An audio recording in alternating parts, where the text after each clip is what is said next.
it's Tara. Welcome back to my channel, Tara Talks Books, where we talk everything bookish. So today I'm going to be doing my May TBR, and this TBR is mainly for the Ever Afterathon that is going to be running from May 1st to May 25th. And it focuses mainly on historical romance, but you can definitely read whatever you like. I do have a video that I will link up here in the cards that will go ahead and lead you to any other information you may need on the Ever Afterathon. But without further ado, let's get into my May TBR. So I'm actually going to start off with kind of my contemporary romances that might be like read-alongs or arcs, but are not necessarily geared towards the Ever Afterathon. They will still count for points in the Ever Afterathon, but I mainly picked historical romances for that. But let's start with our contemporary romances. And the first one is The Love Haters by Catherine Center. This is actually an arc that I received over on NetGalley that I will be getting to during the month of May. So this says, Katie Vaughn has been burned by love in the past. Now she may be lighting her career on fire.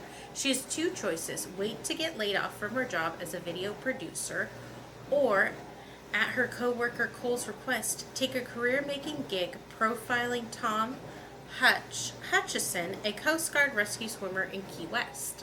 The catch: Katie's not exactly qualified. She can't swim, but fakes it that she can. Plus, Cole is Hutch's brother, and they don't get along. Next stop, Paradise.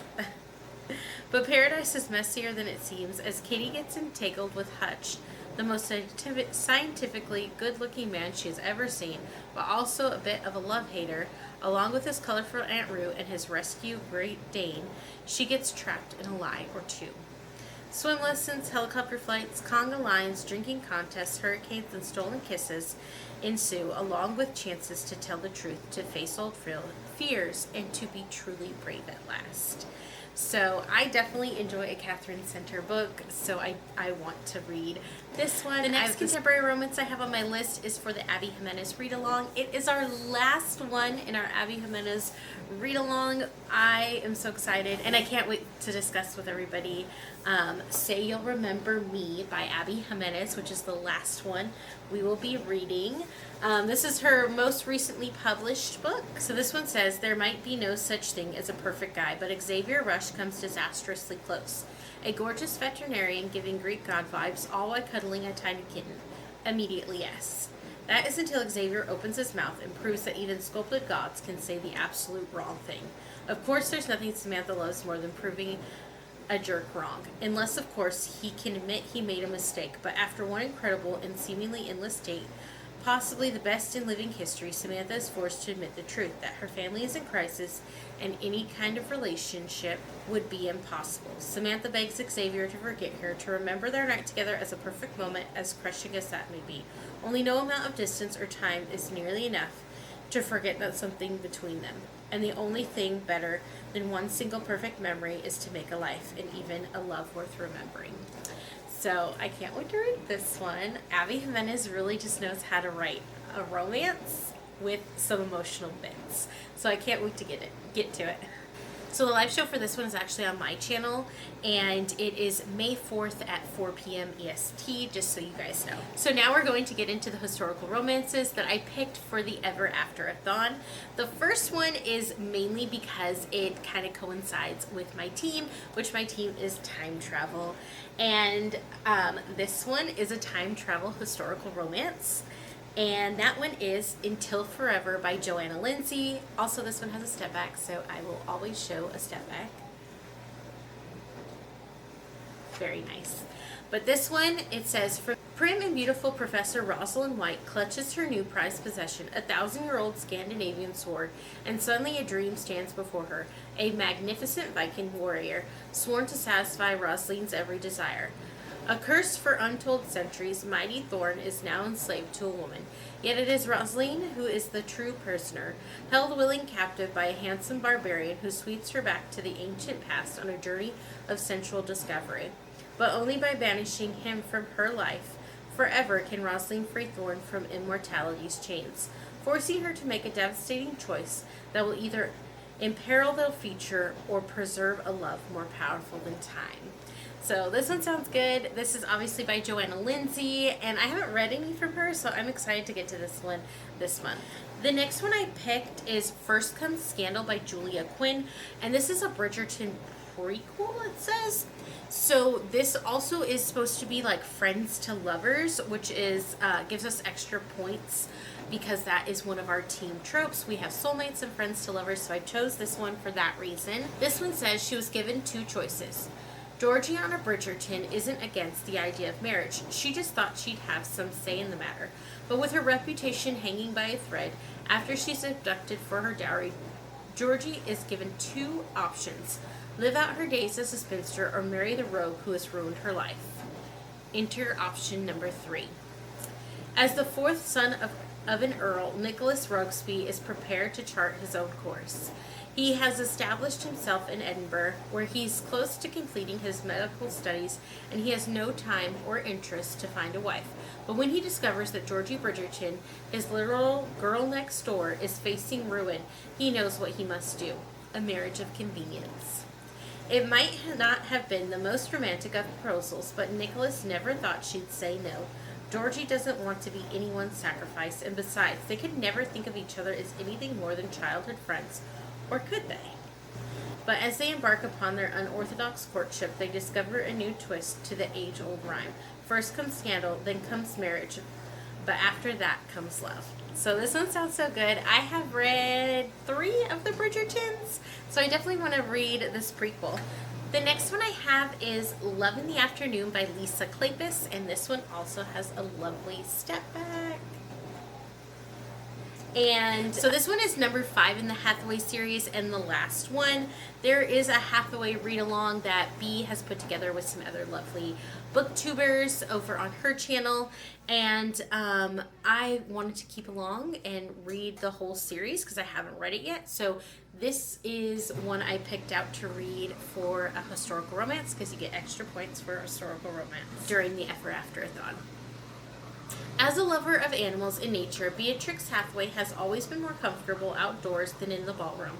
Even though she participated in the London season in the past, the classic beauty and free-spirited Beatrix has never been swept away or seriously courted, and she has resigned herself to the fate of never finding love. Has the time come for the most unconventional of the Hathaway sisters to settle for an ordinary man just to avoid spinsterhood? Captain Christopher Phelan is a handsome, daring soldier who plans to marry Beatrix's friend, the vivacious flirt Prudence Mercer, when he returns from fighting abroad. But as he explains in his letters to Prue, life on the battlefield has darkened his soul, and it's becoming clear that Christopher won't come back as the same man. When Beatrix learns of Prue's disappointment, she decides to help by concocting Prue's letters to Christopher for her. Soon the correspondence between Beatrix and Christopher develops into something fulfilling and deep, and when Christopher comes home, he's determined to claim the woman he loves. What began as Beatrix's innocent deception has resulted in the agony of unfulfilled love and a passion that can't be denied. So I love this one just because it follows. It seems like it's correspondence back and forth where they fall in love. I can't wait to get to it. It sounds so good, and I can't wait to finally get Beatrix's story. The next one I have is In Like Flynn by Lauren Smith, and I'll actually be buddy reading with this one with Terry, who runs our Tea and Biscuits Discord. And so this one is actually the second in a series, and I can't wait to get the story, Flynn's story, but this one actually is the second one in No Rest for the Wicked, and it's Pirates of King's Landing. So I can't wait to get to this one. This one says, Brianna Holland has always been free. Her entire life, she's never known the bars of any cage until she's captured in Port Royal, trying to help a fellow pirate escape. Suddenly facing the hangman's noose, unless she betrays her father's location to the Royal Navy, she clings to the hope that a new prisoner in her cell brings. The roguish and seductive Nicholas Flynn is charming and irresistible, and soon the pair make a clever escape from the prison. Once on board her ship and safely at sea, Brianna soon learns that there are other dangers than storms and naval frigates prowling the waters. This time, her heart and her father's life might be at risk. Royal Navy Lieutenant Nicholas Flynn has a problem. He has been assigned to gain the confidence of a pirate prisoner in Port Royal in order to learn the whereabouts of the notorious pirate king, Thomas Buck.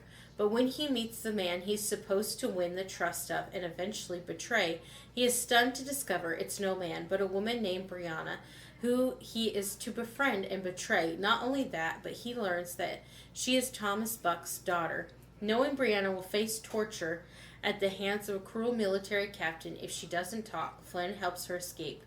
If Flynn finds a way to lead the Royal Navy to Brianna's father, he'll lose the only woman who's ever stolen his heart. So I can't wait to get Flynn's story. This one sounds so good. And I'm so excited that I'll be reading it with Terry. And although she's on Team Pirate, so this will count more for her, this still counts for me because it's a historical romance. And then you get a little bit of extra points for reading another team's trope. So, yay! The next one I have is a historical romance as well. This one is The Truth About Love and Dukes by Laura Lee Gerke. And this one is actually because it is for the Tea and Biscuits with Tara and B Historical Romance Book Club that B and I actually run. And this one our lovely community voted on, and we picked it for the month of May. So this says Henry, Duke of Torquil, wouldn't be caught reading the wildly popular Dear Lady Truelove column, but when its advice causes his mother to embark on a scandalous elopement, an outraged Henry decides the author of this trite must be stopped before she can ruin any more lives. Though Lady Truelove's identity is a closely guarded secret, Henry has reason to suspect the publisher of the notorious column, beautiful and provoking Irene Deverell, is also its author.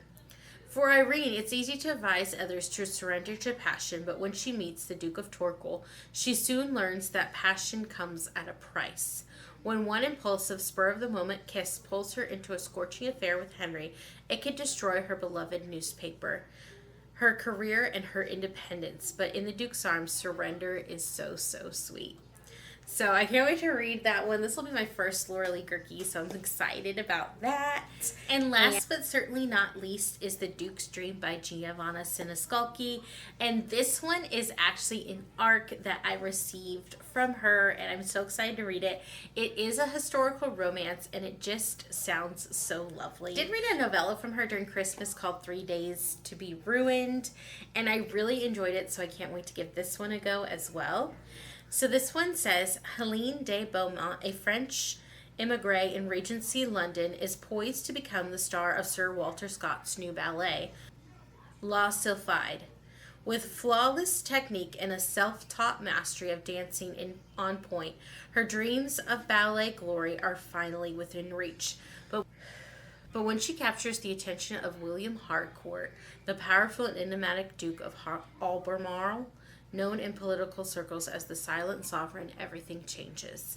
He spent years haunted by the image of a sprite, glimpsed only in restless dreams, graceful, untouchable, and maddeningly out of reach. Now she stands before him on stage, Helene, and the moment he sees her, he knows one thing with certainty. He must have her. As fascination turns to obsession, Helene is swept into a dangerous waltz of power, passion, and surrender. In a season glittering with promise and peril, she must choose between the life she's fought for or the man who could unravel it all with a single touch. A steamy historical romance with high stakes and heart, perfect for lovers of forbidden romance, brooding dukes, and heroines who rise from the shadows to claim center stage. So this one sounds so much fun. I definitely have never read a ballet romance that I can think of, so I'm really excited to read this one, and I just love a historical romance, and I want to give Giovanna Siniscalchi another go because I really did like her novella. So those are all the books that I plan to read for the month of May during the Ever Afterathon. And let me know in the comments below if you've read any of these or your thoughts or what you're reading during the month of May. And if you just want to let me know that you were here and you watched, go ahead and leave me an hourglass emoji for time travel. Because I'm the time travel team for Ever Afterathon. And without further ado, like and subscribe if you'd like to. Bye!